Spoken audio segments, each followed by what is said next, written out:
শুরুতেই যখন আমরা আন্দোলনে গিয়েছি, আসিফ বরাবরই এর আগেও কোটা আন্দোলন, তারপর নিরাপদ সড়ক আন্দোলন, এগুলোতে সে লিডিং পর্যায়ে ছিল এবং এই আন্দোলনেও সে অনেক বেশি মানে ফ্রন্টলাইনে ছিল এবং নেতৃত্ব দেওয়ার মতোই কাজ করছে মিরপুর 10-এ।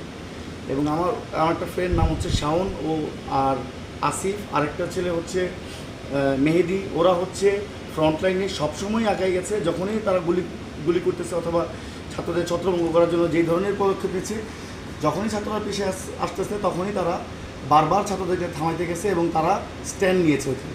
এই স্ট্যান্ড নেওয়ার কারণেই আমার মনে হয় আসিফকে টার্গেট করে এইভাবে গুলি করা হয়েছে। ওই খেলা আর কি আপনি আর কি ওইটাই দেখছেন আর কি?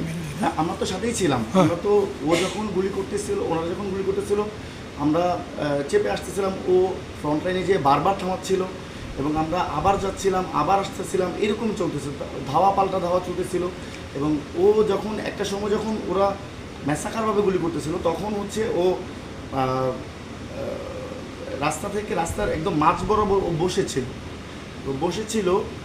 ওই উপর থেকে গুলি করা হয়েছে ওর এই দিকটায়, এই ডান দিকের এই দিকটা গুলি করা হয়েছে, সাথে সাথেই তখন সে ইয়ে হয়ে যায়। আমার কাছে এটা মনে হচ্ছে কারণ